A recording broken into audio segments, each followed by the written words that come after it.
You know I changed my life. I was in the trap OG, serving out white.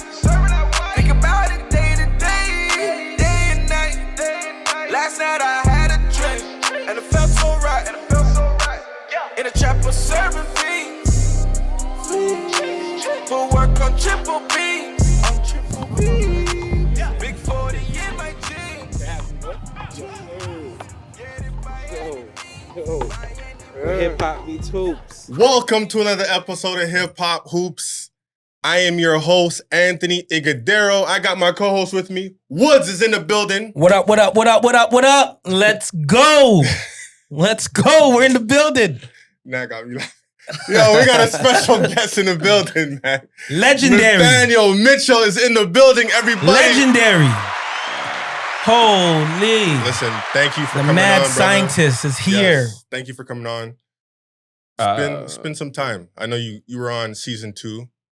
Shout out for that. Yeah, absolutely. But you got to do it on was- IG. It was an IG. You know what I mean? so The lighting was okay, not as good as now. but the content was great. Absolutely. The content was phenomenal. Yeah, Right? absolutely. We about to. That was a long That was a time minute. ago. Yeah, that was a long like time during ago. the pandemic, you guys are talking about practicing with the mask on and Oh yeah, all that that. was Yeah, yeah. different. That was different. So for now we here. A lot has changed since then. Absolutely. A Definitely. lot has changed, sure. Yeah, man. but I appreciate y'all having me out here. Thank To be you. honest, this is great. I can't wait. I'm excited. Let's go. Go off on tangents for sure. Yeah. Yo, let's get into it, man. I want to start because you're a hooper, obviously. Played ball. When did you realize coaching was something that you wanted to do? I get asked this question a lot. Because you're a point guard. Yeah, And point And guards. hold up. Let's not get it twisted. Nat was nice with it. No, bro. absolutely. Like could solid PG. definitely fly. It was a high Jumper rider. was on point. Yeah. Tough as nails. Believe you me, I had to try and guard him at times. You know what I mean? Them Amesbury guys. Sounds like a Malton guy. No. Whoa, whoa. Sounds like a when you described all that, it sounded like a Malton Representing guy. jungle, but put Woo. Amesbury on the map. Shout out Oh. Marlo, shout out Alex, shout out Nate. You already know the Amesbury. 3-headed monsters. Sprinkle some cheese on that. But you know what that means. Here we Sprinkle go. some cheese on Here that. we go. Lob City. Yo, you know Lob it. City? You know it, man. Definitely with cheese. I say that to say salute. I love everything you're doing. Love the Absolutely. evolution. But you were sick with it. Don't get it twisted. No, absolutely. I Okay. was solid. Solid. I was a good defender. You were a point guard though. Okay, Yeah. what do you? I think of a point guard. When I think of a point guard, I think of him as the captain of the ship, the Yup. leader. Yeah. So when I look at some of these top point guards, like I think Rondo could be a hell of a coach one day. I think Chris Paul could be a hell of a coach. Yeah. Yeah. LeBron, he can be a hell of a coach. Yeah. Right. Yeah. Is that the transition, like point guards? I don't think Kendrick Perkins can be a good coach. Yo, I don't think what's, so. you know what's crazy is because like they always say like point guards, you're an extension of the coach. Like you're supposed to know what the coach is thinking and get that feel. You see a lot in the NBA now, just like you see a lot of coaches give the autonomy to their point guard to call what they want to call. Like they'll come up the floor and the coach is like, yo, run horns. And then CP's like, nah, thumbs down. Homeboy's guarding here. You know what I mean? And then he's like, oh, yeah. And then so they're on sync. Right. Yes. Or sometimes the point guard's calling some of the head coaches like, nah, we're gonna run, thumbs down over here because, that's the matchup we want. And Mhm. that synergy between the coach and the point guard is important.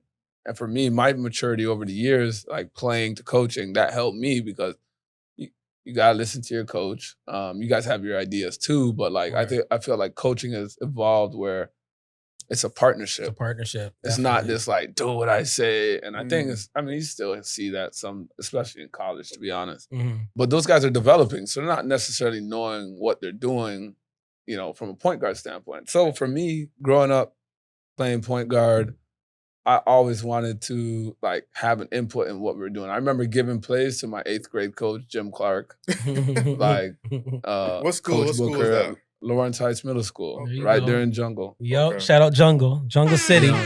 So like, I remember giving plays like, "Hey, can we run this?" You know what I mean? And they'll be like, "Yeah," but not really. You know what I mean?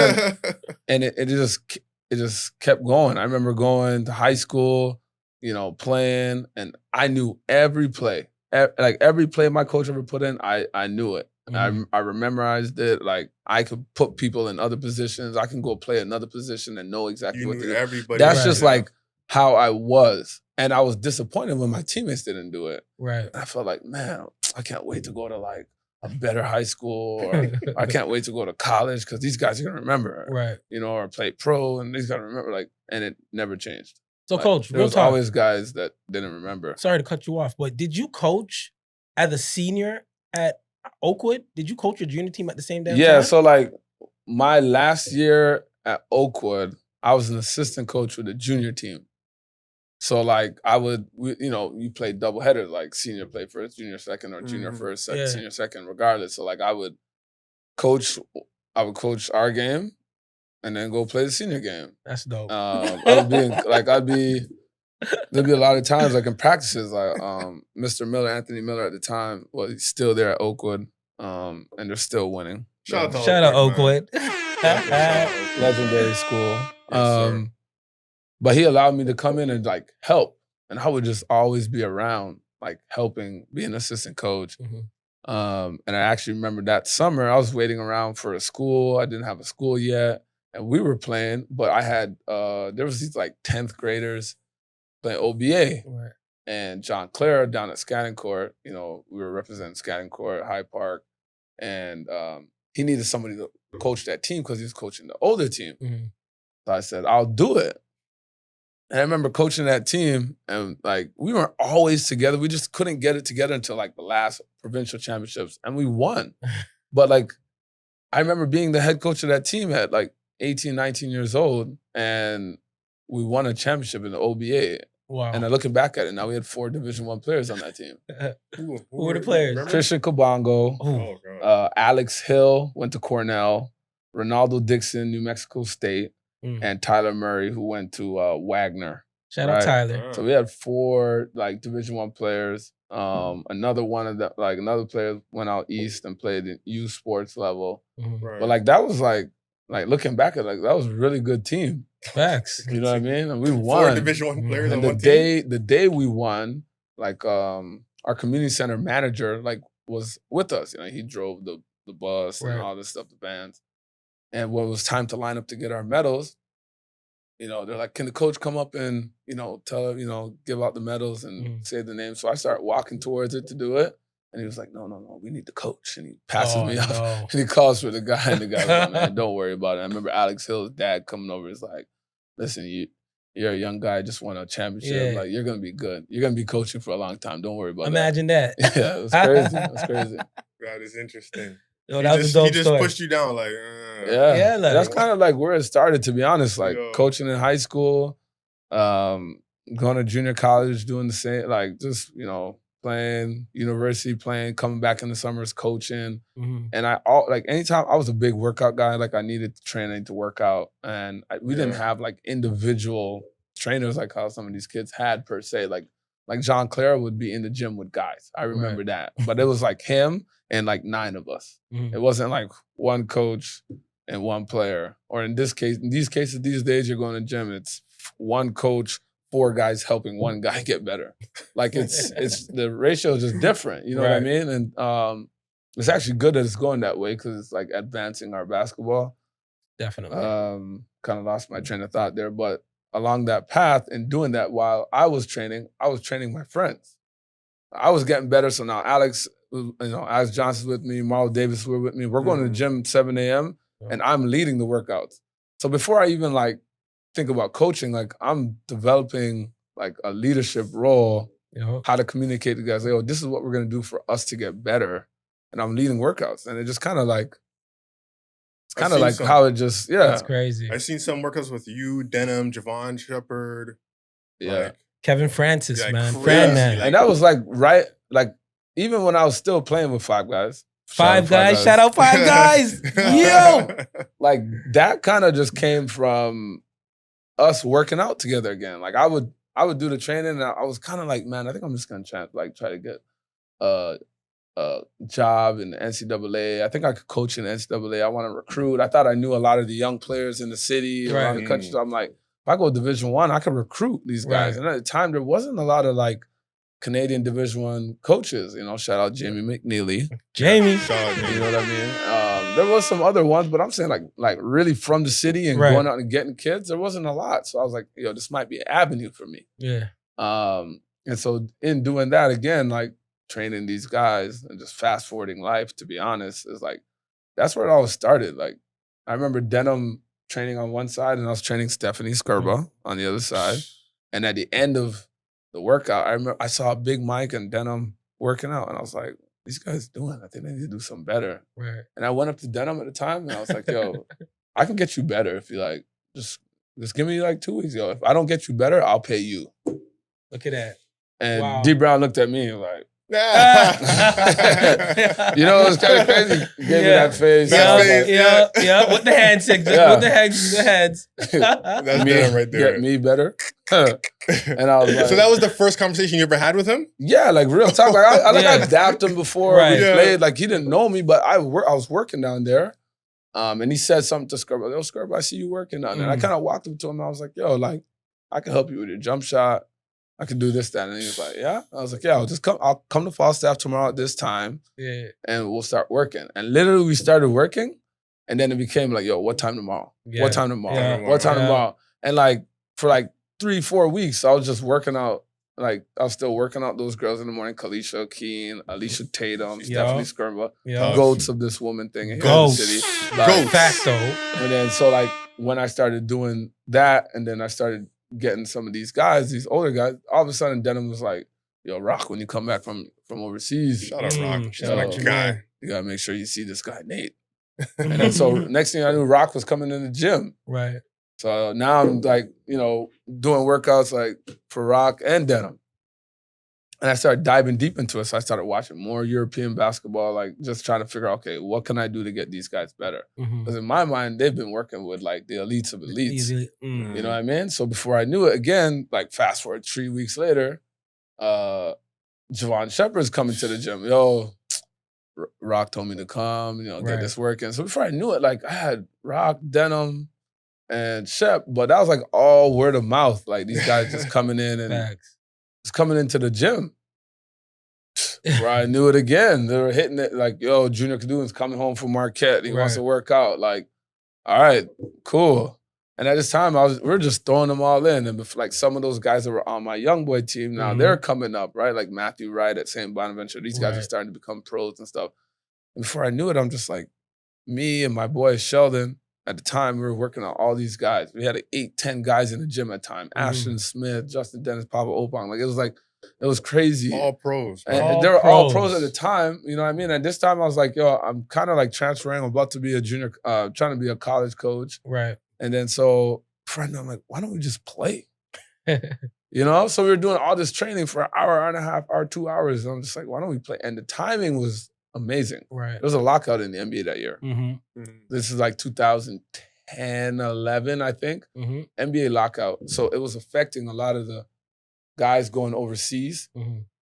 And so you got to think about it.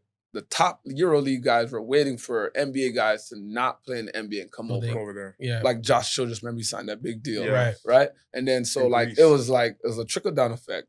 So the middle level leagues were waiting for getting some of the top guys, Right. and the lower leagues were getting some of the middle level guys. So the guys that were just getting into like pro basketball at the time, there's no jobs. There's Right. No jobs. Like I was coming out at that time. Everybody I talked to, like, nah, no jobs. They're looking for experience or they're waiting. Wow. Like I know Jermaine at the time had already been playing pro for 5 years and he had no job. We're working out in September, Mm-hmm. right? This is a time where like KD and all those guys are going to like random the- parks. Remember they were yeah, just bringing everybody and hooping? We were So- talking about that the other This day. was the time like where it kind of just like shot up. And for me, we just had these guys in the city and we started just working. Mm-hmm. And that summer was like the start. And then The it just big became summer. every summer. And then every summer was more people. And then it was like, yo, Nate, why don't you start a training business? Facts. Yeah, I mean, I could talk about this for like, So I want to no. ask you, why did that type of basketball stop? Like I remember the legendary Falstaff runs, right? Mhm. And like you said, that gym was loaded of pros. Yeah. All those guys were pros. How come we don't see things like you know, how they have it in UCLA where they have all NBA guys in the runs. Why can't we do that in Toronto where we have, you know, Shay, Nikhil, Andrew, you know, all these guys in one gym and have a run? Why can't we do that now? Dollars? That's Too much dollars involved, maybe? Would that not be a competitive That would run? be dope. It would. And then bring some of the young guys, Elijah, Leonard Miller, I think Neymar, bring those guys in. I'll be honest with you guys, that's happening. Ah. You know what I mean? Like, can we get an invite? Yeah, like so like it's happening. Mm-hmm. Every year, especially like in the COVID year. Right. I remember there was a whole bunch of guys in the gym: Shay, Nikhil, RJ, Dwight Powell, Chris Boucher. Like it was like we had like 9, 10 NBA players playing 5-on-5. We got a gym solo on the low. Yeah. You know, hey guys, you guys come in here, no cameras, no nothing. We're in here to work. I think the reason why you know about UCLA and all this stuff is because you can go on Instagram, you can see it. Right. Yeah. I think some guys don't like that it's always out there being, you know, pumped. Like, this is what's going on. Like, let's go here. And like some of these UCLA runs, like, to be honest, like there's 25, 30 guys in there. Mm-hmm. You know, there's 2 courts going on. There's a winner's court and a loser's court, and your wins only count if you get to the winner's court. Right. Shout out to Rico Hines, like doing his thing over there. Like, and like, there's a bunch of guys that just live in LA. Like, we don't have that amount of guys living in Toronto, but there's certain pockets of the summer where guys are here. Okay. All right. Sometimes, like, you can tell, like, the CEBL is going on now. Like, you can tell, like, OVO tournament used to be going on. Crown League was going on, right? Like, we had during stuff, these times right now, actually. we had stuff where guys were actually, like, hooping. Right. So there was, like, some of that in the city. But just, like, 5-on-5, like, regular runs, like, it happens. It has to be coordinated, to be honest. Right. But for the most part, you just keep it on the low, you know? Super low key. Hopefully off record, we can get a little invite. No cameras, just to say I was there. I'm not really involved, you know, but it's just like, I know it's happening, you know? Okay. We know who to reach out to. When we most definitely. Yeah, you guys have to call some people. I don't really know what's going on there. We're hip hop me too. You know how we get down, baby. All right, so talk about your experience as a graduate assistant at Fresno State 2013. Fresno, man, that was like the jump start getting into like real coaching, I guess, like outside of coaching AAU, coaching girls high school basketball in Toronto. And when you decided to take this position, when you decided it was all over for you with basketball, did you go on your own terms? Like, I'm good. Like, well, it was kind of like there wasn't a lot of opportunities. Like the NBL just started up. You know what I mean? I remember trying out for some of those teams or working out for some of those teams. I remember getting a job opportunity in the DR. It kind of fell through. You know, it's supposed to be this money and this money. Yo, next week. I'm like, yo, I think it was hard, like coming out. But it's also like a realization, like, bro, probably you're not that good. You're not good. You're either not that good or you're not that ready. Right. All right. Or the opportunity just hasn't met. You know what I mean? It is. I mean, I think you see a lot of people where the opportunity and timing doesn't meet at the same time for you to really jumpstart your career. Like I had like a year gap because of that year in 2010. You know what I mean? Like my guy Marlon Davis, I know he could have played pro basketball. Like we're coming here, we're playing in summer, playing with all these guys. It is what killing it is. mans. At some point, it's all right. Do you want to start in the lower league where it's like 1,500 or you know, get into this coach? And I really loved coaching. It wasn't like a big thing for me. Like it was like, okay, here's this opportunity. Let's go. I was coaching AU in the summer. My AU team was nice. Like I had Lindell Wigginton on my team. Shout out Lindell. Lindell. That's my guy, Lindell. That's your guy right there. He just got his first contract. Congratulations, big guy. Let's go. But yeah, kind of just transferred them going to Fresno State. For me, Coach Terry, Rodney Terry gave me the opportunity, wanted me to help over there. Gave me a lot of responsibilities as a coach, as a graduate assistant, working out guys, being on court, getting guys better, as well as like coaching. Like I was coach. There's not a lot of grad assistants that like mostly you see guys like towels, wiping the floor, do stuff, and I did that.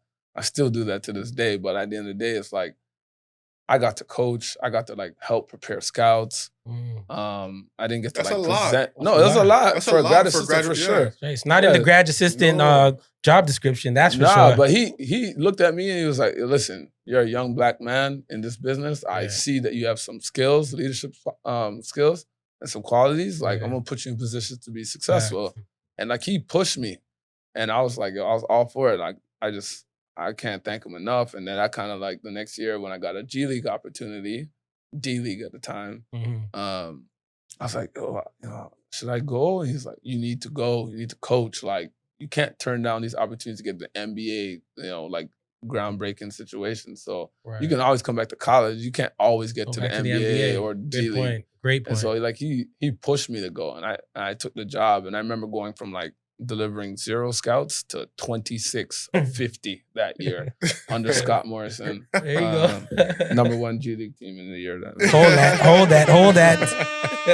Yeah. So that was kind of my Fresno State experience. And shout out to Paul Watson, my roommate. Got into the NBA, ended up being with the Raptors a little bit. Emmanuel Uatua from Rexdale, really good player. And my guy, Tyler Johnson, he was undrafted and got into the NBA too. He was a senior. Tyler Johnson. Yeah, lefty. Played in Miami, Brooklyn. Good player too. Oh, yes, Tyler Johnson. Yes. He last played with Brooklyn. Hard worker. Yes, hard worker, man. Yeah, it was dope. So in 2017, you guys won the championship. G League. Yeah. It was the D League at that time. Yeah, that was the last year of the D League. Last year of the D League. Yeah, and then it changed to the G. Gatorade took over. Okay. Take us through that experience because you guys won it all. Stackhouse was the head coach. Where is he at? Where's Stackhouse at Vanderbilt. now? Vanderbilt. There we go. Yes. Right.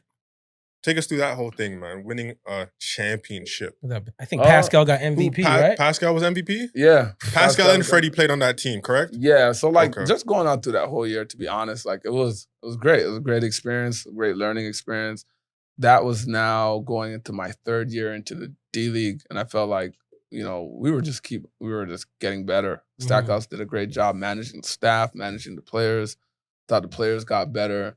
And our management at the time, Dan Tolzman, did a great job of putting players together. Like we had guys, man. Eddie Tavares, he leads EuroLeague in blocks. Yeah. He got a call-up with the Cavs that year. Axel Toupane played in the league, got multiple call-ups that year. Brady Heslip, one of the best shooter to come out of Canada. Hands down.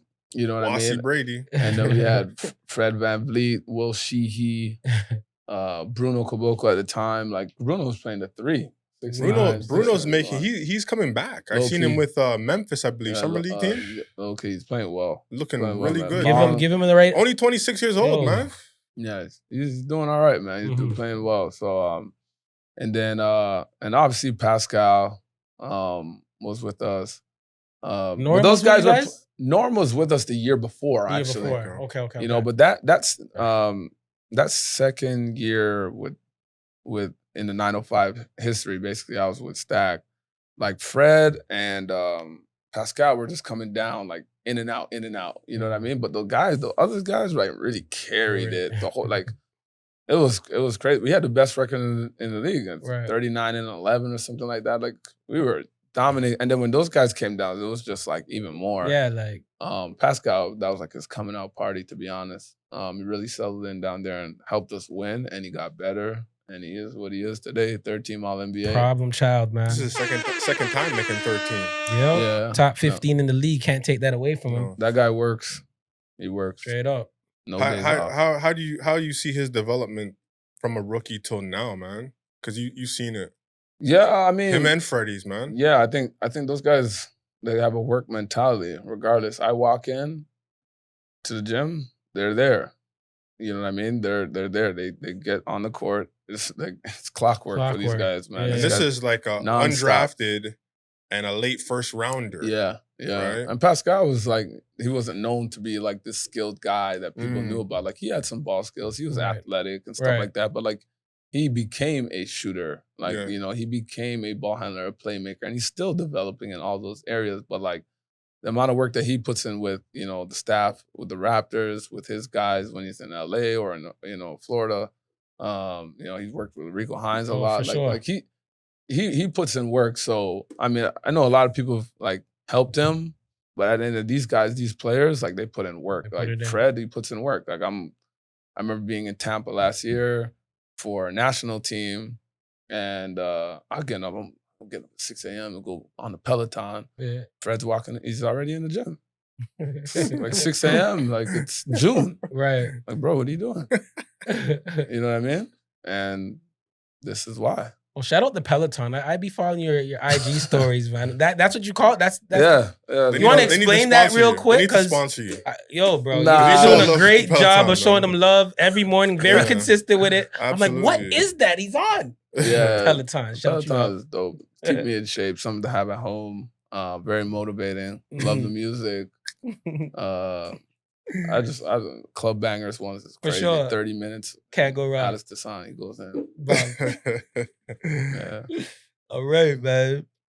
So, talk to us about your coaching experience with the Charlotte Hornets. Great. Forever in depth. James Borrego gave me an opportunity to, come out there and get into the NBA. Mm-hmm. Coincidence that, Jay Triano was on the staff as well. Perfect. Perfect. Who said what he had to say to those guys to like at least get me an interview. Mhm.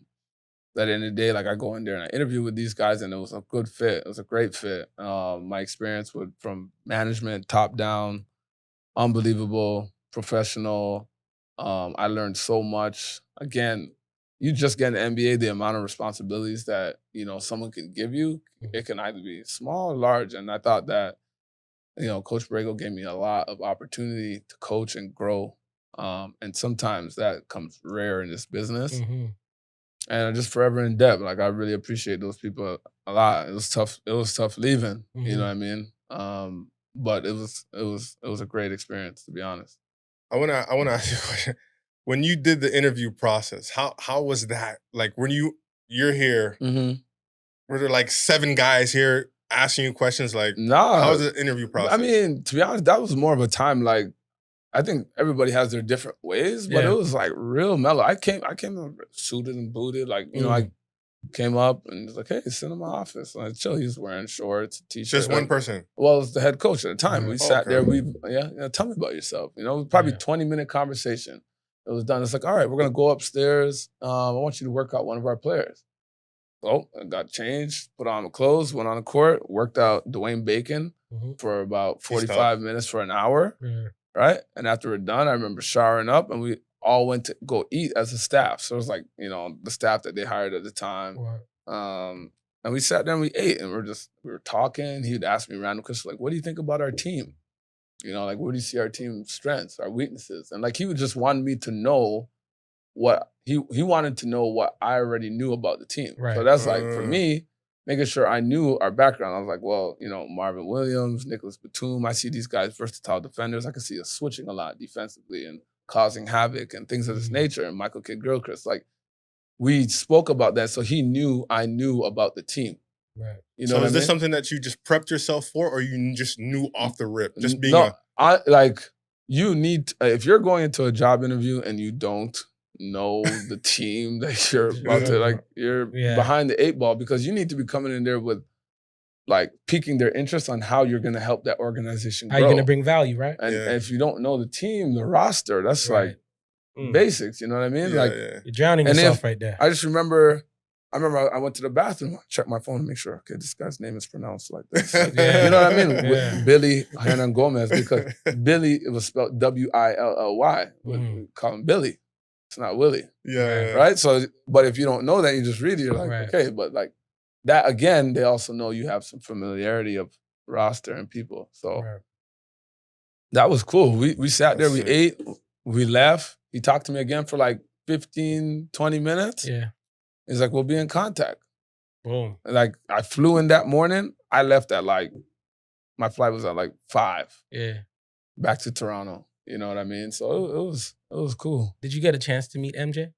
I did. How was that experience? No, it was cool. I mean, it wasn't no long conversation. I think he comes around the organization, like, it is your boss. Like, you shake his hand. It was good. Like, I think I probably only asked him one question in the years I was there, and it was along the lines of The Last Dance, that he got to like answer in front of the team. That was like some valuable stuff. So, but no, it was good.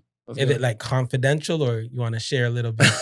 Nah, his thoughts about like The Last Dance. Well, like, no, he actually, it was during the Zoom. Remember, that's when The Last Dance came out. Right. And he he asked people, like, anybody have questions that they would want to ask about it to clarify what was going on in the movie or, you know what I mean? Not the movie, but The the documentary. And Right.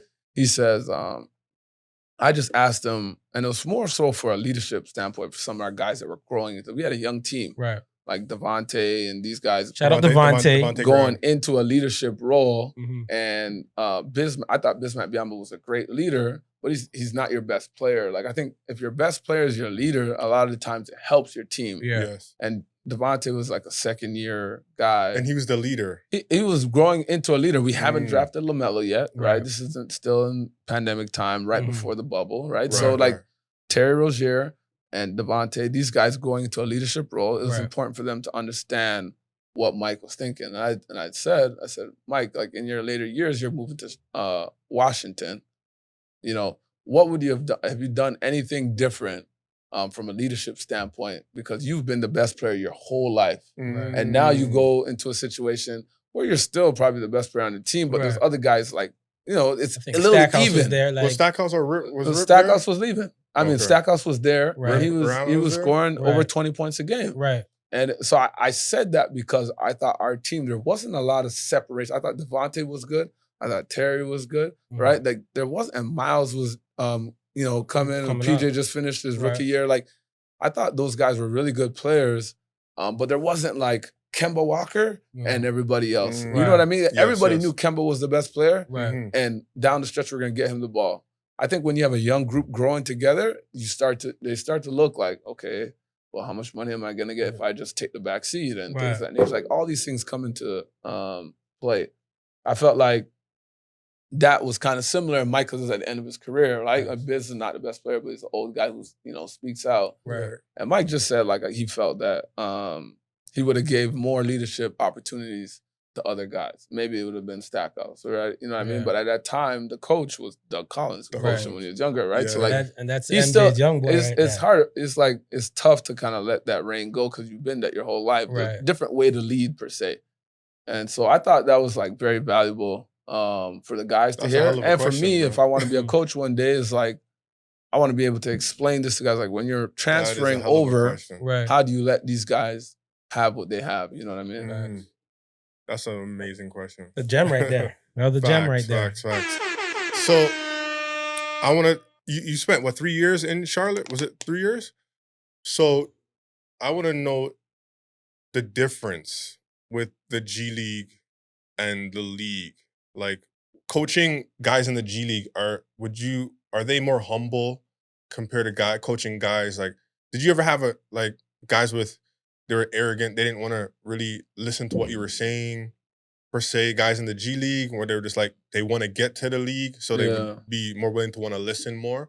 Just break down the difference of like, just to be- coaching. To be honest, like, I think I was spoiled going to Charlotte because those guys are unbelievable human beings. And when Mhm. I talk about when it starts with your best player, Kemba Walker, Mhm. my first year in the NBA, and I remember telling Kemba, like, hey, do you think you want to, like, look at it like this? He's like, no, you'll speak up. Yeah. I was like, okay, well, I think you should do this. And he's like, all right, bet, coach. And then from that, it was like sometimes he'd come out the bench Yeah. and he's turning behind the bench and he's like, Nate, what do you see out there? Mm. And I'm like, whoa, like, me? You know what I mean? But, like, and to be honest, when you have a player of that caliber, again, third Yeah. All-NBA that year, and he was an Yes. All-Star that year, being able to, like, give you the autonomy to talk to him in a way where, like, you can coach him, Yeah. it gave me belief and a lot of confidence to know that all players want to be coached at the end of the day. I don't care if you're, like, the best player or the worst Facts. player, like, so to me, the coaching is very, like, the personalities are different for Mhm. sure, but Yeah. that personality is different at the NBA level and the G League. Yes. The mindset of the G League is a little bit different because you're thinking about how do I get there, Mm. you know? But relatively, like, in the NBA, if you're a eighth man, ninth man, how do I become a starter? Right. If I'm a starter, how do I become an all-star? Like, that's how these guys think. Like, what is the next Yeah, level? what's It's the never next level? enough. I'm getting 25 a game. How do I get 28 and become all-star? Right. If I'm an all-star, how do I become all-NBA? Mm. You know, if I'm all-NBA, how do I become MVP? Like, and if you're not thinking like that, those guys fizzle out. G And that's League or kind of NBA? similar to like the G League. Yeah. Always, they're trying to figure out how they're going to get to the NBA. How are they going to crack that? How are you going to roster? get between 9 and 15? Right. In this So- case, 17 now, right? So LeBron's thinking is, how can I stay at the top?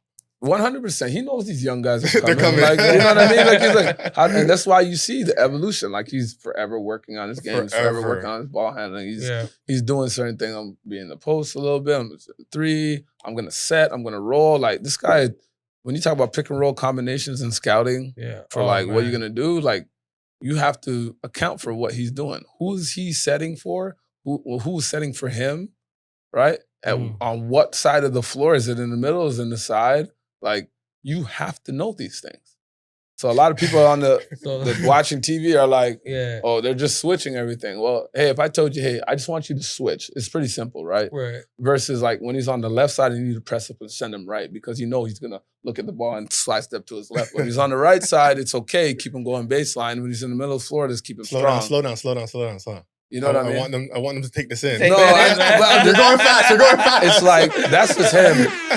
That's just him handling the ball. You know what I mean? Now That's he's just setting. handling. Holy. So like when he's setting, it's different. He's setting Mhm. for a point guard that can shoot or he can't shoot. Like Right. if he's setting, what are you gonna do? You can't put the small on him. He's gonna post up the small. Right. So now how you?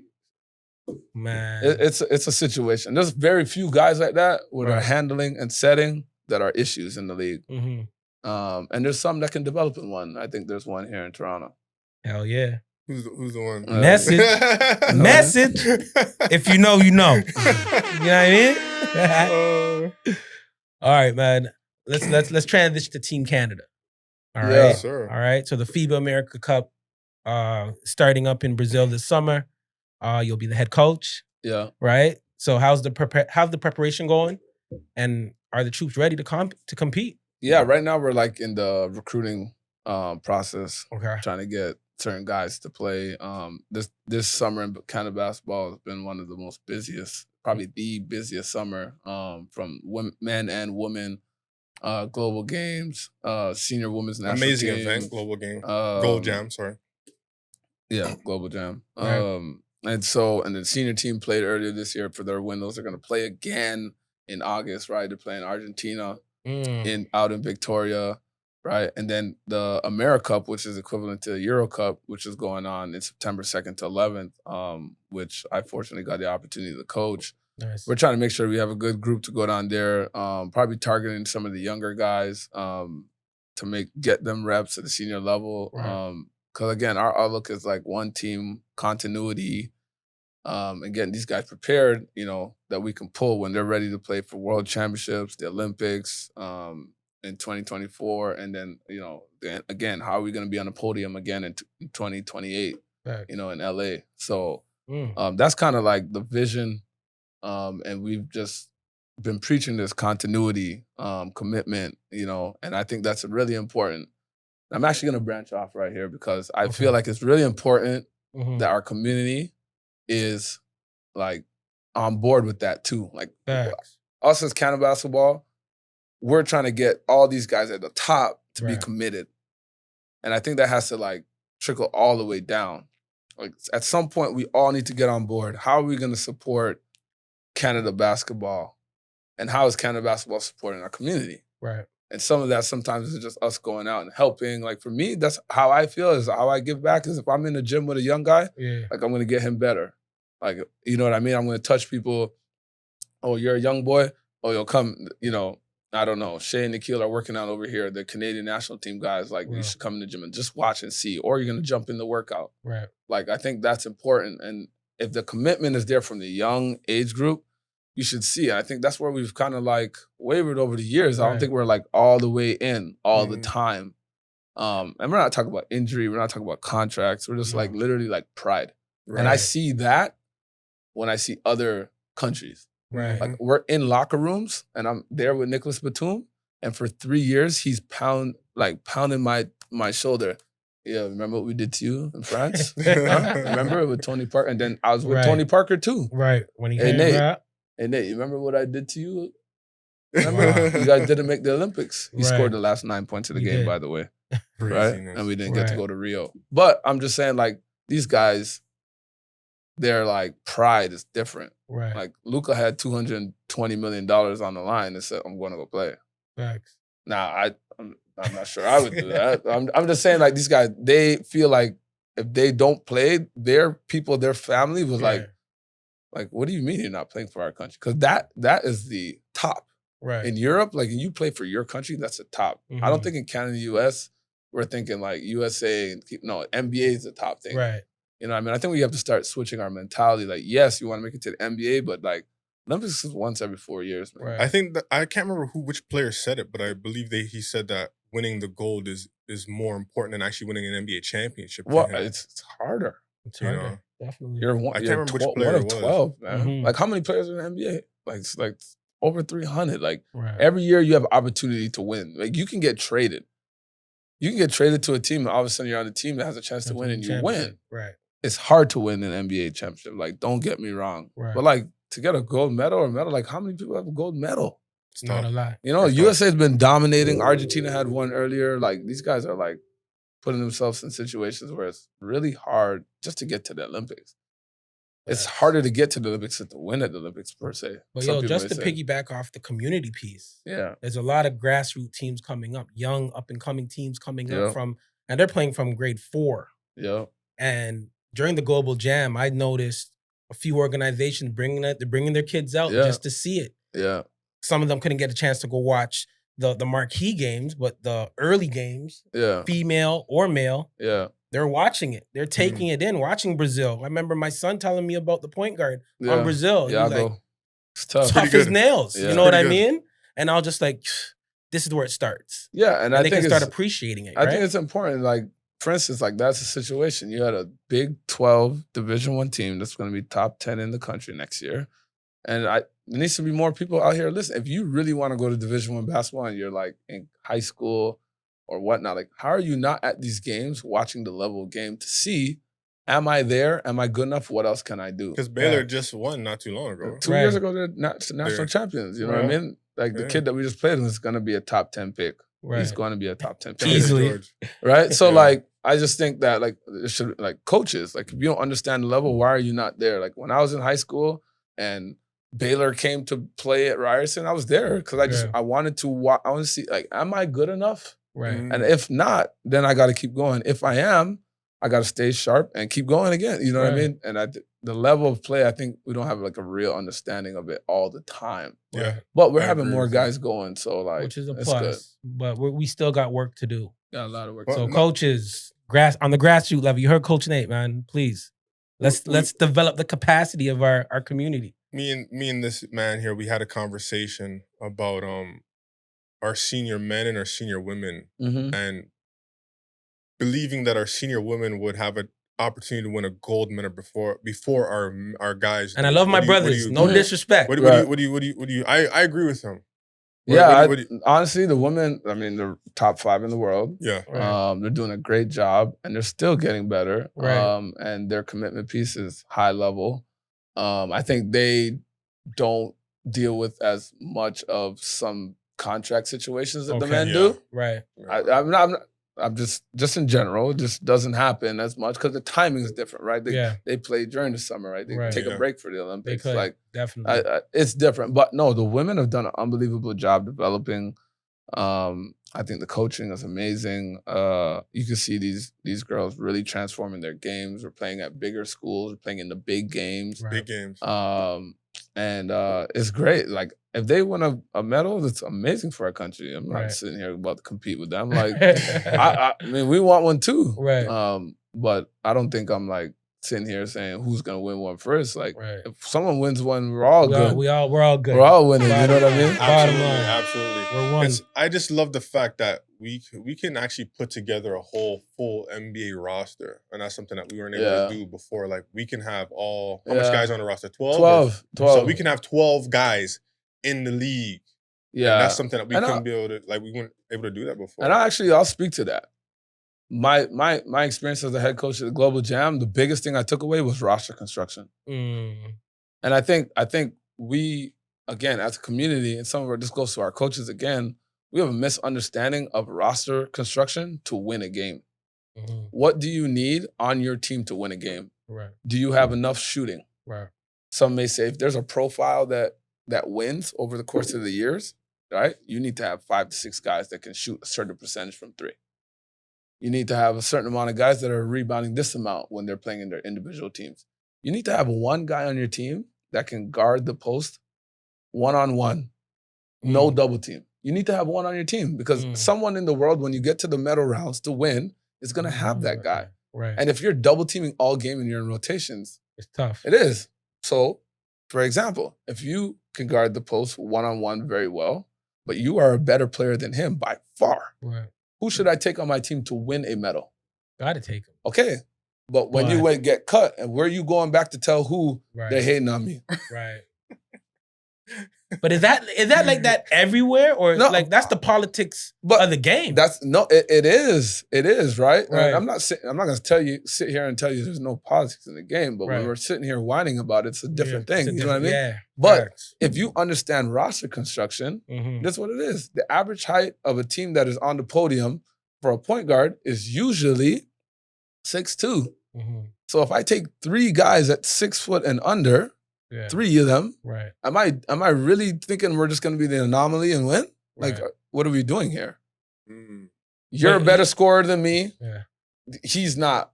He's 6'6" and can shoot and can switch, but you're a better scorer.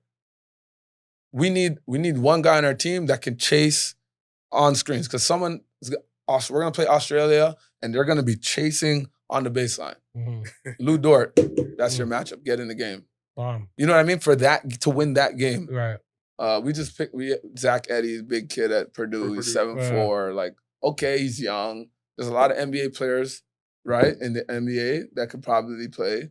But when we go play, I don't know, let's say Embiid per se, and we just put him there. Okay, you're just going to guard Embiid one-on-one in the post. Not saying that's light work. That might be a bad example, to be honest. But, like, I'm just saying, just from a size factor, right?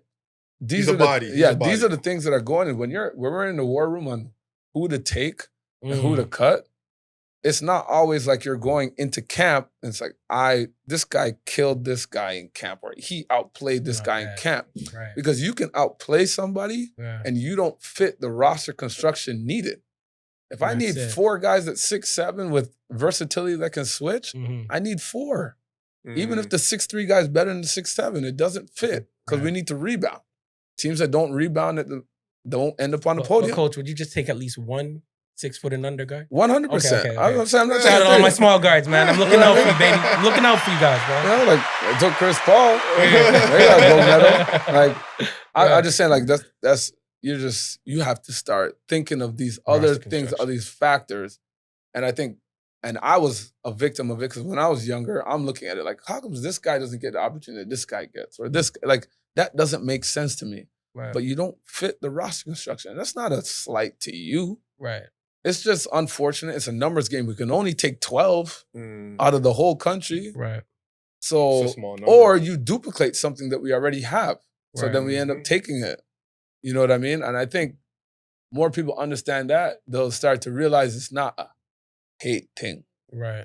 It's more like you don't fit this build right now. Right. Or you might not. Not a slight on you. It's not a slight on you. But you guys, the guys that you don't, the guys that you guys end up cutting, or just guys that don't make the roster, because the roster construction, you still have them in your system. Yeah, sometimes the guys that you hear about that are not there, maybe they're hurt or they're dealing with contract. They're not. Like, a lot of these guys don't understand, like, NBA players are not getting paid for national team stuff. It's really a pride It's a pride thing. Like, you're coming in here, play for your country. There's no extra money. So when you see guys playing, you know they love their country. Right. That's first and foremost. You know what I'm saying? So coming into that, you know what I mean? Coming into that situation when they go and play, there's certain guys that are not playing and they're supposed to sign a X amount of money with millions of dollars in a couple of weeks. If you get hurt and you don't get that money, that's not worth it. Right. You know what I mean? Like, so, like, RJ Barrett didn't play this summer. Like, he's waiting on his contract. You know, Shea Gilgeous-Alexander didn't play last summer. He was waiting on his contract. Shea got his contract. He played. Right. RJ didn't have a contract issue. He played last year. Right. Like, so, like, that's, I think, and it's timing. Like, remember, some guys are 3-year deals, 5-year deals. Right. And so timing. How can you do that? If you don't have 40 to choose from, you'll never feel it. Like, that happens in USA all the time. Right. But they have 300 to choose from. You know what I mean? Yeah. Too many. So I just think we're a little spoiled in thinking like because we have like 17 to 18 guys in there that it should be easy. Right. It's not. It's not necessarily our roster construction, right? You need people to understand the FIBA game. This is why you're seeing a mix of like the Melvin Ejoms and the Need Cassius those. Robertsons Yeah. and the Phil Scrubs and guys that they understand this game. Kevin Pangos, these guys playing these third team all EuroLeague. Yeah. They understand. Like that doesn't matter that this guy's in the NBA. Like again, roster construction. What is he bringing that another person isn't? Facts. I love that you No, said I love that. I man. love that breakdown, man. I love the fact that you guys call it the war room. Mm. You know what I mean? Everybody has a war. I get it, but I'm like, yo, it's real. Like you got to. The selection process is a chess match. Like That was the first time I cut people. Oh Like, man, I had to sit there and say, you know what? how was We're that? not taking it. Right here. I mean, and in some cases, like the guys I knew for a while. for Like decades. I'm in the community. So I can Yeah. sit there and talk to a guy from the community and say, you're not gonna make the team. You're not Mhm. good enough this time. Mm. Or you don't fit what we're doing this time. But next year you may. But I mean, the respect level for you now in the community is above none. So mans can't be like, yo, Coach Nat's hating. I Bun mean, Coach No, Nat. but I can see guys who are at a high level of playing basketball may leave that room saying, "Yo, this guy's hating on me." No, for sure. Because You know what I mean? it's personal. And you don't make it. It's Mhm. personal. Yeah, it's personal. I go for a job and I don't get it. It's personal. you take Okay. it personal. Yeah. You shouldn't. no, you You shouldn't. It's a ba- exactly. You shouldn't. But you shouldn't. do. You're In my going eyes, I'm to. going to look at, there was jobs I didn't get coming out of this thing where I thought I should have got a job, certain places. I'm not going to bring it up 'cause it's around your ends. But I didn't get it. And I'm like, yo, that has to be personal. Right. And it was nothing against him. It was just like, people were vouching for him to get the job and I didn't get the job. I'm just Mm. why? Right, I'm good enough. Yes. But I didn't fit at that time. right. And you mentioned something earlier about like opportunity and preparation and timing. Yeah. That plays a huge role in Absolutely. everything. You know what I'm Mhm. saying? Yeah. So I'm glad you touched on that, man.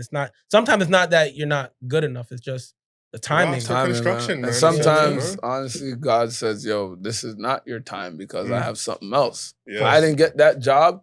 Get And a something month else. later, I got a job in the D League. Like, and look where I am now. I could have been still a college coach, maybe. Like, I don't know. Yeah. Like, things happen, man, for Right. plethora of reasons, Definitely. Yeah. Timing. Definitely. You had a kid on the Global Jam team, man. Emmanuel Miller. Miller. Sorry. Emmanuel Miller. Yeah. He the way he plays though is kind of what we were talking about. Like he just does a lot of everything. That was the first time I seen him Like he's from play. Jungle. Yeah, Is it? he had that jungle. No, he's from He Scarborough. kinda- Yeah, I was gonna say, he was gonna say. I just the rough and toughness. The I grit. felt that. He had a Yeah. jungle vibe. Shout out Big Shane. More Malcolm. Kind of, a little bit. I was very impressed the way he played that Yeah. who week, man. Yeah. You know, he really impressed me. Is he gonna be a senior at TCU? Yeah. He's gonna be a senior. He's gonna be a senior at TCU. He came in and played really hard. Yeah, man. Had a laser focus on what he wanted to do. Like before he even came, he got on the phone. He was like, "Coach, if I can't lift, if I can't shoot, get extra shots, like I don't want to come. Like I am in a rhythm at school right now, trying to do this thing. This is the other part that we have to deal with, Right. trying to get these guys to play. Like Right. it is their summer. You got to be selfish too Right. about yourself being. And he's going to a senior year trying to make money next year after his senior year. So I just liked his approach. I liked his leadership. I liked how mature he was. He came with a work mentality every day. He helped a lot of the young guys. It was good for him. I mean, his younger brother was on the team, Leonard. Yeah. He did a great job, reinforcing a lot of what the coaches were saying because he's mature enough to understand what we were trying to do Mm-hmm. and help those guys. And some of those guys that typically, want to go off on a tangent, pull him back in. And I see him talking to them, and he's competing every day. Every day. And I think it showed in his play. I just talked to him the other day, and he was like, I was kind of on the fence. I didn't know if this was the best thing for me. He's like, I can honestly say this was the best experience I ever had, and we lost. So that to me was like a win, Right. because again, if he's leaving with that, I know the next time Canabasa calls and says, "Hey, like we would like you to come," it's not going to be a arm wrestle. He's there. And I think that's the goal, to be honest. Like 'cause that's the commitment part. We have Right. commitment. The rap. Yeah. So I want to talk about Andrew Wiggins, man, and just obviously he just won a championship. Yeah. What are your thoughts of him winning a championship and just, bro, you've been in basketball so long. Mm-hmm. You know what I mean? Now we're seeing guys winning at the highest level. Yeah. You know what I mean? What are your thoughts of just the evolution of basketball Canada, man? Yeah, no, I think it's evolving. It's still growing. We have more coming. These young guys are ridiculous. I'm seeing some of these grade 8s, boy. Like, Yeah, the no, kid Rashid, like he, yeah, like they are special. yeah. It's amazing, and I think for Wiggs, going and winning this year, like solidified how good he is. He was on a starting team. He's defending the best player every night. He's playing 40 minutes, and he's available every night. Like, go look at his track record of availability. Like, next time you have a chance, go look. Every year, high 70s, 80s, 82. Right. Like, he's playing every game, and he's playing like 38, 37 minutes, and he's playing both ends of the floor, and he's being productive. Right. And he's never complaining. You don't hear it. You don't hear it. Right. But I hear slander.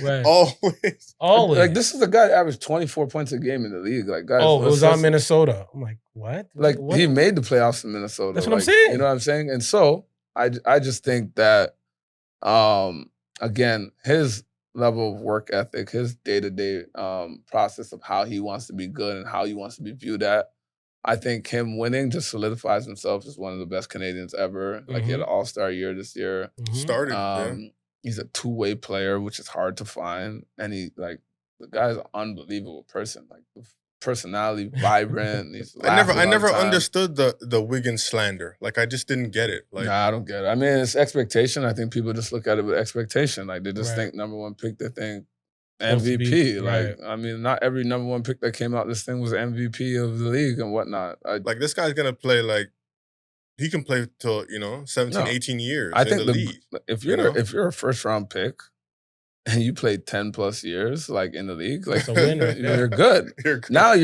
first of all, he started every game of his career. Like, let's not get this twisted. Right. Like, being in the NBA for 10 years, being in the NBA starting for 10 years, being in NBA averaging double figures as a starter for 10 years, like, and we're talking about not like 12 points, like 17, 20, 21, 19, like, I believe that's his career average. It's like 18, 19 a game. Every year. Right. Like, you tell me at 6 years old, hey, you're going to average 20 points a game for your career. You're going to win an NBA championship. You're going to be an all-star.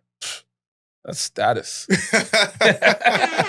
are we talking about? What are we really talking about here? What are we talking about? Nah, unbelievable human being. Mhm. Unbelievable. Family, unbelievable. The support system, unbelievable. And the guy is like, obviously he's a dad now, and he has a daughter. It's like, I can't say nothing but good things to him. He's been great to me. My first Canada basketball workout wasn't with him, like ever. Like, I walked into the gym, like, kind of going back to the story I told you about Rock, Shep, and all these guys. Like, they brought me to Rowan Barrett. Like, they brought me. Denham, Shep, and Rock talked to Rowan and said, hey, there's a guy working out us during this lockout time. That's pretty good. You need to look at him. We went to like a Joey's, and we sat down and we ate. And, I met Rowan for the first time, and we're all laughing, giggling. He's like, oh, the man them saying, yeah. We're sitting there, we're talking. Shout out there, man. And he's then, one of the mandem still. And then all of a sudden, you're just like, all right, Nathaniel, like, tell me the possibilities and how you're looking at the game with error correction, error detection. And he's looking at me straight in my face. And I was like, all right, there we go. And I started to answer the question. Like, he flipped the script and he was like, went down to business, and he told me, like, I'll never forget that, and he's like, okay, well, from what I'm hearing and what these guys are saying, they're supporting you. I want to see you come into our environment and see what you can do. So he brings me to the gym. It's down at Humber College, Lakeshore campus. And I get into the gym. I didn't know who was going to be there. I just knew I had a couple of drills in my head. You know what I mean? And walks in, 11-year-old RJ Barrett. It's crazy. 15-year-old Jamal Murray. Crazy. 17-year-old Andrew Wiggins. Crazy. Right? And all these guys, and Crazy. Xavier Rathame, 17-year-old. Crazy. Oh my gosh, buckets. Crazy. And so A these whole guys lot of come in the buckets. gym, and Rowan actually starts the workout. Mhm. So I'm like, okay, I'm just supporting. And then midway through, he's like, all right, Nathaniel, you got him. Mm. And I was like, all right, boom. Like, all right, guys, we're going to do this, this, this. And I just started like drawing on all my experiences to make sure it was somewhat like, at a level it was good. And Right. that kind of like jump-started me like being in Canada basketball, to be honest. And then it kind of went from that. I think RJ told his dad, like, hey, I really like him. Mhm. And then it kind of I started working out RJ. He was at 11. And that was like every day, every day for years, like under the light, just working. It's crazy. I didn't know. Honestly, I didn't know how good RJ was. Like, because we were do the workouts and all the skill work, I thought he was all right. Then I went to go watch him when he was 13. He was playing with the Brampton Warriors. Mhm. And I was like, all right, this guy's all right. He comes in the game, it's like 30. 30. All left hand, he's left hand. Go right, spin back left. And I'm just like, yo, what is going on? I did not see this. Right. No. But that's the difference between drills and game. You know when you were just naming off those 4 killers Yeah. at a young age, Yeah. I just envisioned you as like Splinter and them like the Ninja Turtles. You know what I mean? No. Like, I say that to say like you've got so many young boys and you've been an advocate for that from a long time. I remember sometime doing the Five Guys stuff, and I'm washing the jerseys because I had to find a way to fit in, right? So I'm washing them jerseys, That fit in. right? And I used to ask you like, yo, You're washing jerseys. I was. I'll just wash them real quick for the tournament. Like, it ain't nothing. There's nothing wrong with Ain't nothing wrong with that, man. I just told you I had a towel on my Come shoulder. on, man. It ain't nothing, man. But long story, this guy's laughing. But long story short, I used to ask you like, yo, Coach Nat, what about this guy over here? Older guy around the Mandem age, like, and you always say like, nah, Woods, the younger guys, gotta start messing with the young boys. I only rock with the young boys. Mm-hmm. And now when I see it, because I remember Andrew Nemhard used to run with the Mandem, like, you know what I mean? Yeah. You all used to bring in one exclusive young boy that was just nice. Yeah. And like actually like looking back at it, like all those OVO things, I used to bring at least 1 or 2. That's what I'm saying. Have those guys play. Even Crown. Yep, Even Crown. When you were as coaching well. Crown, I always said, okay, who's Nate bringing in this week? He bringing somebody. I don't know. And He's it's a bringing young somebody. boy. It's a young boy. Like that one year we had like Ryan Nemhart, we had Josh Primo on our team. Like Josh is a first round pick. Josh is kind of like, not too many talk about Josh. Yeah, and this kid is like, young. He's nice. He's young. Like what, he's like still 2002, 20 or young. something? 20? 20. I just turned 19. Just turned 19? Yeah, he was 18 though. He was the youngest player ever. To get drafted. Ever. Yeah. He's young. Man. Yeah, he was a baby. So when I give you that Splinter, Nah.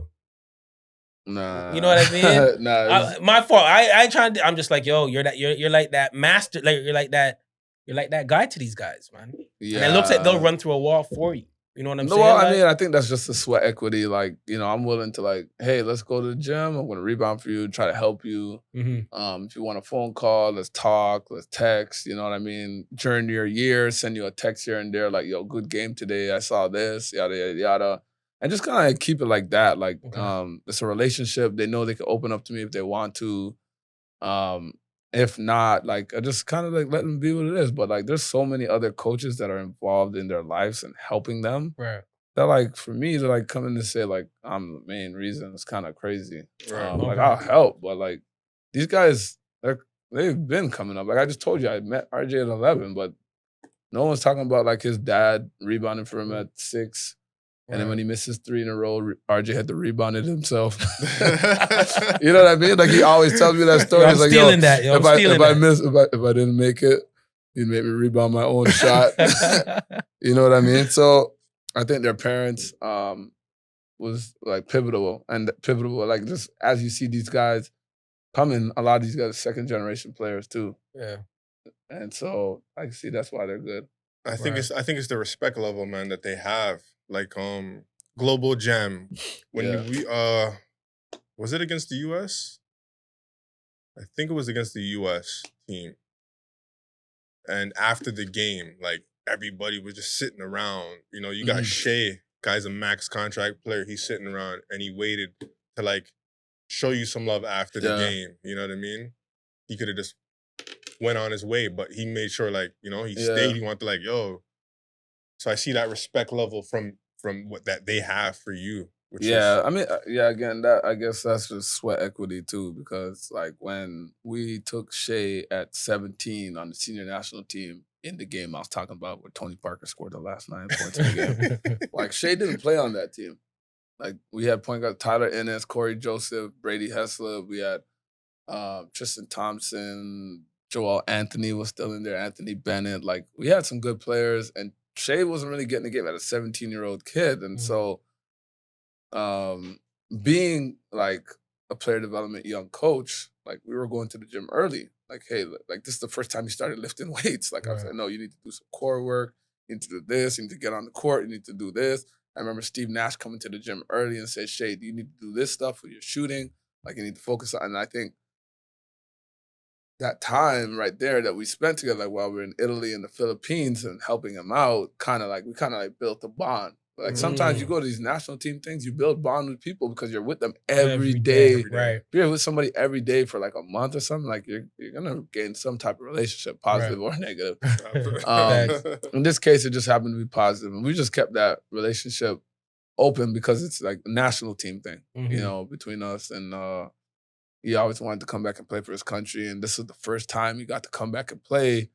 Again, circumstances, you know. Yeah. Contracts, injury, COVID, 4-year time. It was tough. Like he was gonna play 1 year, then COVID, and they shut it down, and they pushed it to next year. It was like the end of his contract year, which then he had to sit out again. And then, I mean, it's just unfortunate. You know what I mean? Like I know Kelly Olynyk like structured his contract to play in the Olympics. Good job, Cal. Good you know job, what I mean? Kelly.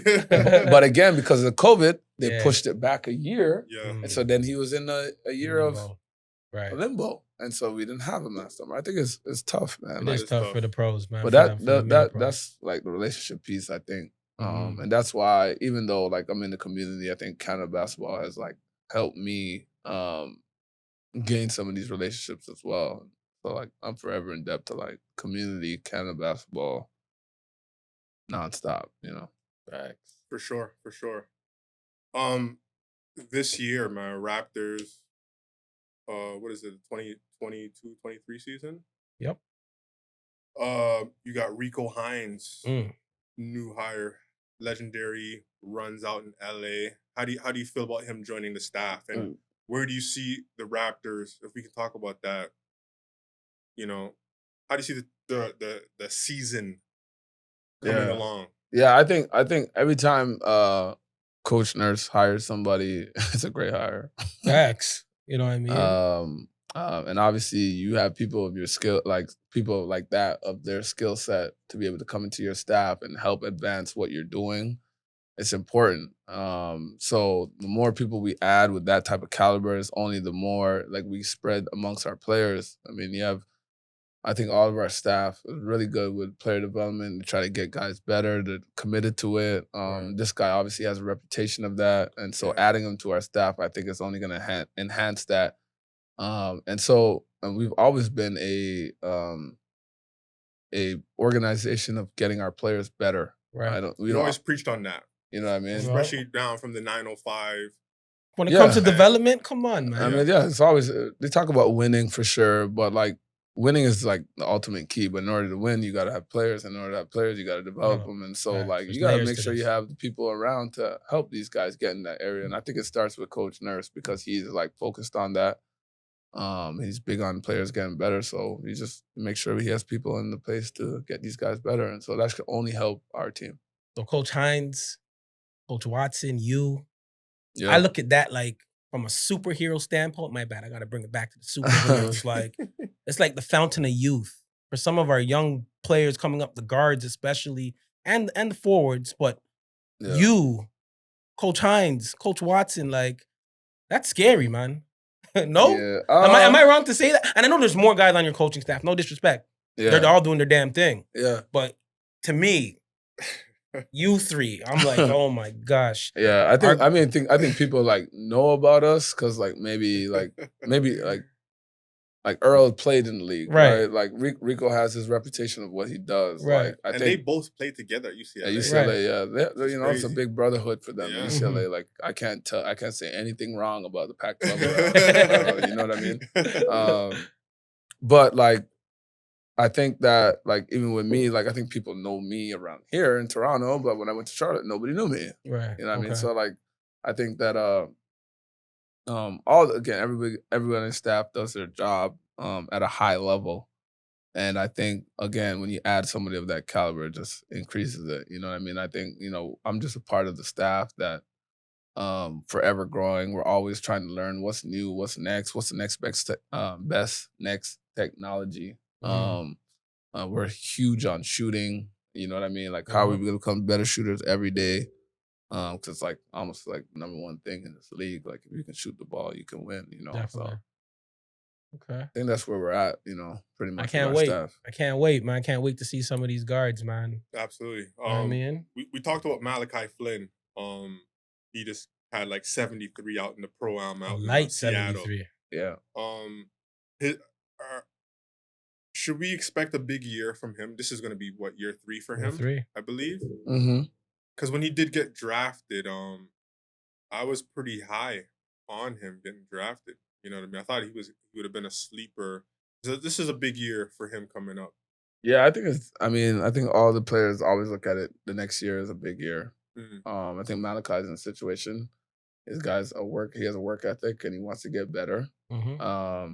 And I think that every player down the list that you look at them, you expect for them to come back better. Right. And there's no different for him. Like, as you're asking about him, like I think he's out there working. I think he's out there playing. Like, he loves to play 5-on-5. He loves to compete. Mm-hmm. Loves to play 1-on-1. Like, that's just who he is. You know what I mean? And so, like, for him or anybody else on our roster, I feel like coming back into the next year, like, you should be looking at getting better. And I think from our leadership standpoint, that they expect that. Mm-hmm. And so for me as an assistant coach, like, I need to make sure that, like, I'm supporting that, from the leadership standpoint and making sure our players understand that that's what we expect. Right.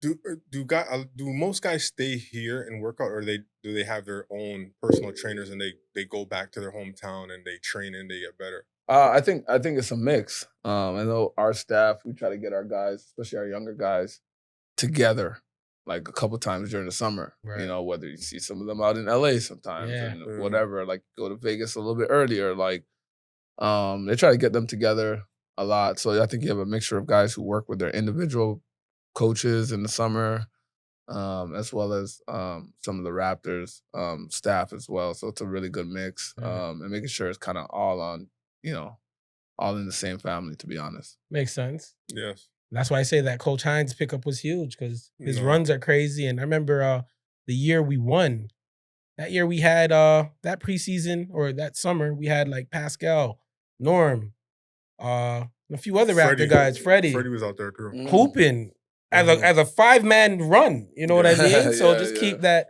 chemistry going and that camaraderie. Makes sense. Yeah, definitely makes sense, man. I want to ask just one last question for me. As far as coaching, I don't know if we can talk about this, but is there like a dream scenario for you as a coach?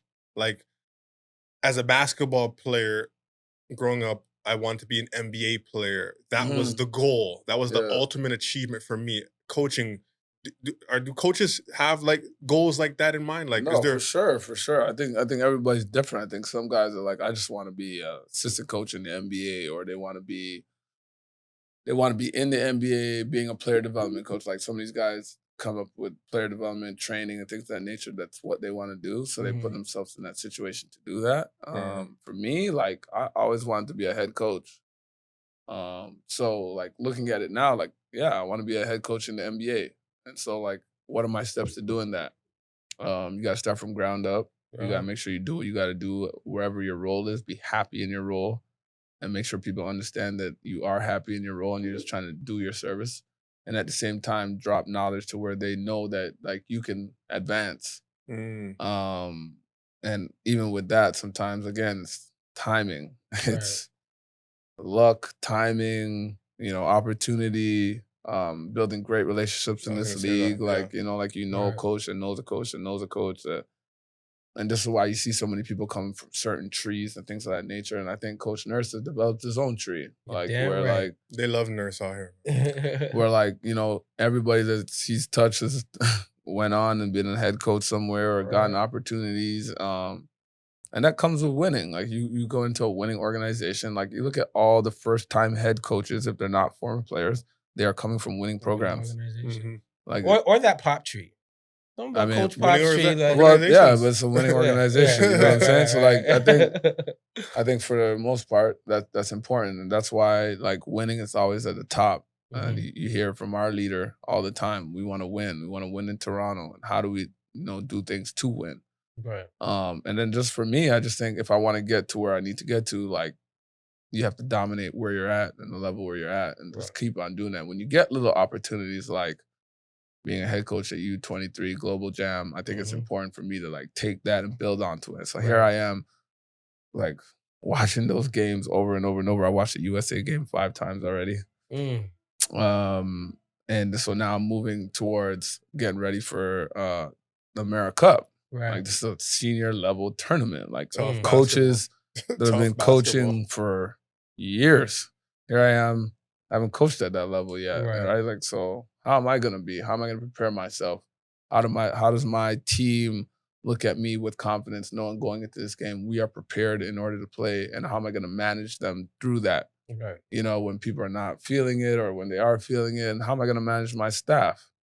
How's my staff gonna look at me and make sure that we're all coming out on 1 foot, 2 foot, like, you know what I mean? I think all those things come into play when you step a couple seats over as a head coach and how people look at you.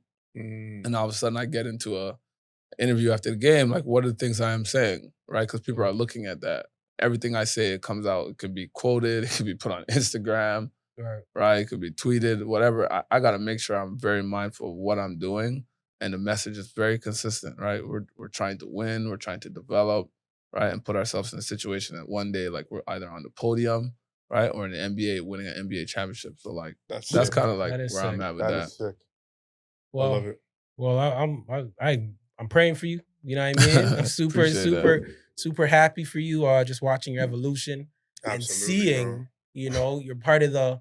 It's a well-known fact. Raptors has one of the best coaching staffs in the NBA. Don't hate. You know it's true. You know what I mean? You see Jamma. Is there a Raptor hater in here? I hope not. Not in here. We're all Raptors in here, but people that like to come in the DMs and talk their slick. Yeah. I'm talking to them. But long story short, we're seeing like Coach Finch doing this thing coming from the Raptor branch. Coach Jamma just securing that assistant role with the Warriors. You know what I mean? So you kind of touched on, your goals of becoming a head coach one day. Yeah. And, the timing of it, who knows when. But will you be ready?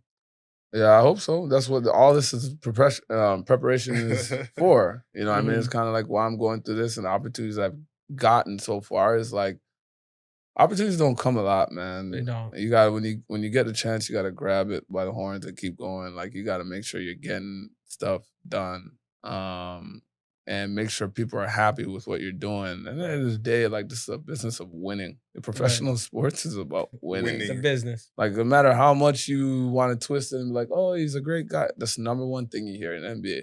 Oh, you know this guy? Oh yeah, my guy. That's my. Oh man, my dude. Great guy, man. Great human being. Like I even said it during the podcast today, like about somebody. You know what I mean? But it's like anybody ask you about any of your friends, like great guy, great, like that goes so far. Like sometimes you put you in that position, but if you're not winning, great guy turns into like unemployed great guy. You know what I mean? So I just think like with all those things in preparation and people liking you and being a student of the game and having some humility and being humble and all those things that come into play about, being a good coach, obviously being a great leader. Above all, you need to figure out a way to win. Okay. And when people understand that you have the opportunity to win with what you've been given, like, you gotta get it done. Because you're not talking about any coach out here that's not winning. Nobody. You know what I mean? You never heard of a great coach that's not winning. Nope. All these guys, this coach, you won John Wooden, Popovich, you're talking about Pop, Phil Jackson. These guys are winning. Right. They're winning. So my last question. I know Iggy's slowly trying to dabble into the coaching. You know what I mean, with his high school guys. I'm coaching at Yace, my son's team, grade 5. That's good. You know, any pointers? I was taking mental notes. You're talking about roster construction. You're talking about obviously development, humility. You said a whole lot. You said a whole lot. Yeah. You know what I mean? I mean, some of that's like roster construction. Like as you get to a certain level, like it becomes really important because you're competing against the best in the world. Like I Right. think at this young age, like your whole mode is development. Okay. How are these guys going to get better? Right. Let me ask you a question. We Yes, talked sir. about that. What was your record in the 5th grade? I don't remember. What about the 6th? I don't remember. 7th? Don't remember. Okay. I remember when I went into 7th grade. Your record? yeah. Your whole year. I want to know your whole year's we record. went 35-0 at Rockcliffe. Yeah. 35 and Rockcliffe 0. Middle School. It was memorable. So you had to go Yeah. 35 and 0 to remember that, right? Right. Okay. I'm saying that all of those years added up. Nobody cares. Facts. Nobody cares. Real talk. At that age, nobody cares. It's all about Nobody development. remembers. Your players need to be getting better. Yeah. They need to be understanding how to play the right way. What do we talk about? Right? Right. Like when Development over- we Over wins. Yeah, Over when personal we wins. get- right. when I say we, I'm talking about like our federation, get them at 14, 15, 16 years of age, and they're starting to play world level basketball. And they're learning basics that they should have been learning a long time ago. That's a fail on our community. Mm. And then we get them for 2 weeks, and then now their habits are a certain way, and they don't play well. And then now the discussion is the coach of the national team doesn't know what he's doing, or they're not as good, or all these things happen. Mm-hmm. The reality is when you take a player and you put him somewhere and he knows what he's doing and he comes back and the message is, man, he's well coached. He's this, he's that. That is a compliment to you. Like your goal should be when your player leaves your program, the next coach feels like he has it easy. Right. Right? He's going to learn things 100%. Every coach, like I can take my player and give him to you and you're going to teach them things that I've never taught before. That's the end of the day. Right? But as in youth ages, as they're growing up, they need to be learning things to the utmost of your ability, which means you need to be learning. Like why, if you're not putting yourself in situations to do that. And I say that because in our community, I've spoken at plenty of basketball clinics around player development, coaching clinics, all these things. And I don't see our community coaches there. Mm. I don't see it. I've been at super clinics of Canada basketball. Mm. And so if people say what they want to say, how much it costs this and that, but you guys are not putting yourself in situations to get better. So if we're not doing that, then we're hurting our kids. Or you're not really reaching out. There's some people that reach out to me. Mm-hmm. I'm like, yo, hit me up. Like, all right, let's go on Zoom for 30 minutes. I'll talk to you about what do you need to learn about. I'll hit you with some stuff. Like, it's cool. But that's okay because that's the only way if our kids don't get better, our senior team's not going to be good. Facts. So I would say we need to be, putting tools in these kids' toolbox in order to get better as basketball players. And so they're learning, and when they move on, they're good. But I also think our coaches need to get better at that age group. Like, are we really students of the game, or are we just doing it because we're the dad, or we're like, there's no one else to do it, so I'll just do it, but I don't really care. Like, if you do it, do it.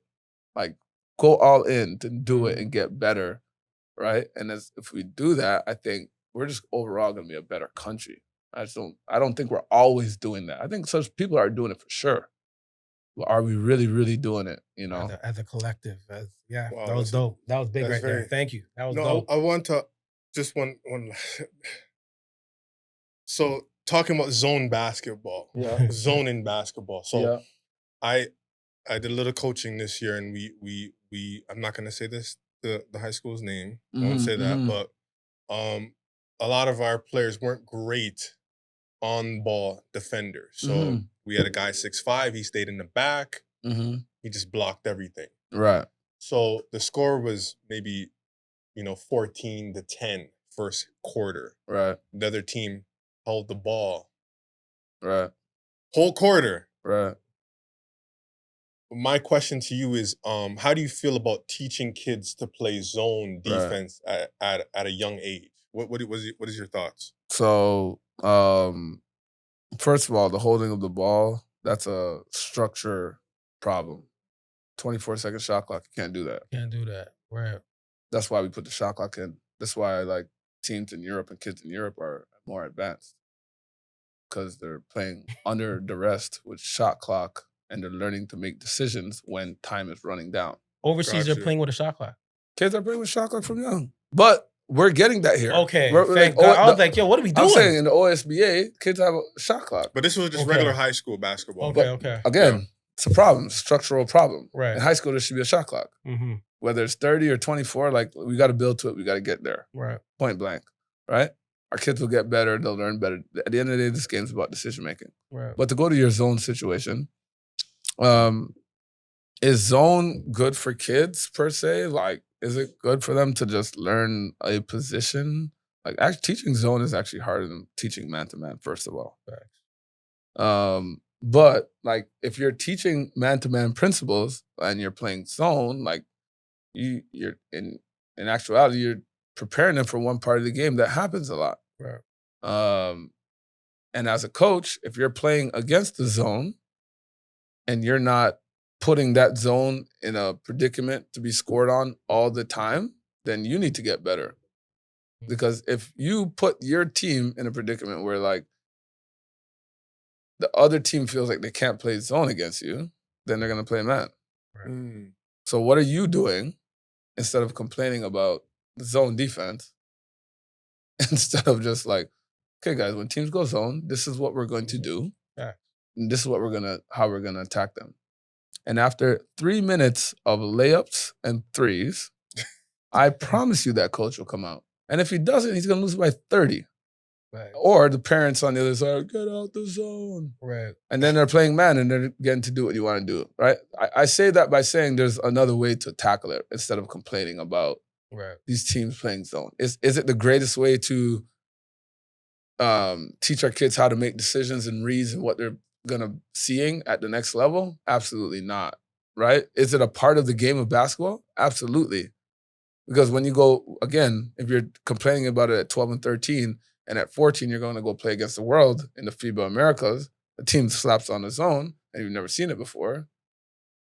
Again, I'm teaching you for 2 weeks. Have you advanced your kid in a way to know what to look for when a team plays zone? Right. You know what I mean? So I think all those things are like, again, they come together, they mash together.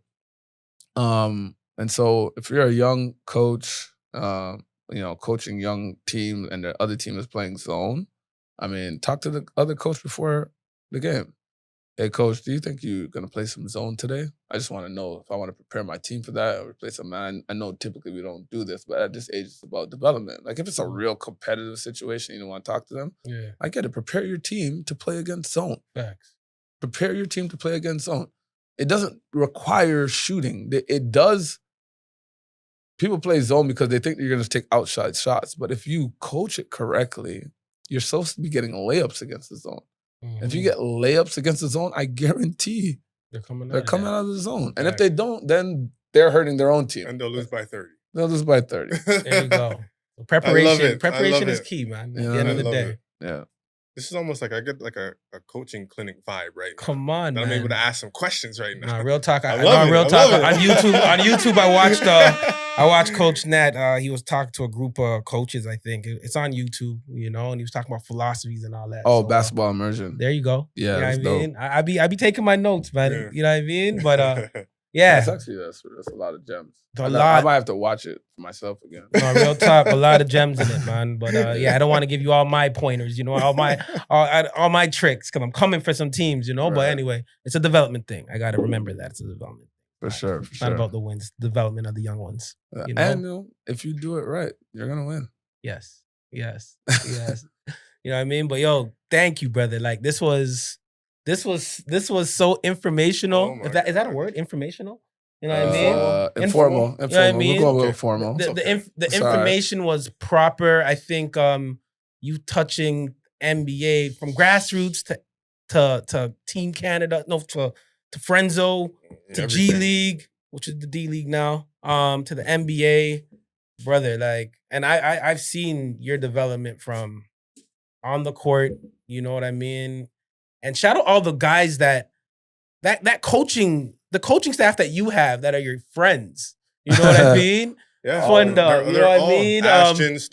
Ashton got the G League job. Right? Yeah, Ashton Smith. I see Got I see Marlo Big coaching. Mike in the Big suit. Mike Everybody's is coaching. coaching. You know what I Tyrone mean? Bramble, Marlo Yeah. Davis, Everybody. Sheldon Castamere, Ashton Smith. All the guys Look that at that. we're training. You know? Yeah, And then you even have my whole maid group. I mean, we got general managers. Yes. Joel Anthony, Joel Anthony, Javon Shepard, Javon Yes. Jermaine Anderson. Rock. We You know what I got we mean? got physical trainers. We got athletic trainers. We got coaches. We got You know what I mean? teachers. I'm around a bunch of great human beings, and great people. Papa Opang, Yes. like teachers, coaches, general managers. Like, come on, What man. more can you say? You just got to drop That's the just mic and be wild. like, yo, We got Mr. Salute Denham to Brown you. starting to coach. He's in the coaching I now. see him. I see Yeah. him. I Yeah, see him. yeah. And I salute you for that as well, Yeah, man. that was And that even on the was crazy. female side, you know, Kalisha. Kalisha. Yeah. Elite. Elite. Elite. I mean, that was just Yeah, super elite. dope experience. I was training those guys, and now they're like my assistants, like working for me. Like it was that was crazy. You feel me? That was crazy. And when Wow. it Full takes circle. it take full That's circle. dope. It takes a village to raise a child, and you created a village, fams. Like Absolutely. Yeah, I'm at still a all part of in it. all That's different dope. industries. You know what I'm saying? For So sure. That is salute to you, brother. And yeah, I will be making some phone calls. I got a little man that could use some point guard skills and all Let's that. get You it, know what I dope. mean? But yo, should I sign out? Yeah, man. Yo, man, Good, man. this is Hip Hop Hoops, man. Follow us on IG, YouTube, yo, Spotify, Apple Podcasts. Just hit that follow If you button. don't like to watch, You know what I you mean? can listen Just hit while us you're up, driving man. to work, man. on We're trying to Spotify, man. level up, man. You know what I mean? We're trying to level up, and we need your support. At the end of the day, we're Hip Hop Meets Hoops. We bring in legends. They Yes, hit sir. you guys with gems. They throw gems your way. Don't get any better than this, For the man. We're culture, Hip Hop man. Meets For the Hoops, culture. baby. Changed my We out. I was in the trap OG, serving out white. Think about it day to day, day and night. Last night I had a drink, and it felt so right. You ever recorded? It's There you go. organic. I could just sit here and we can just talk. Chop it together. up.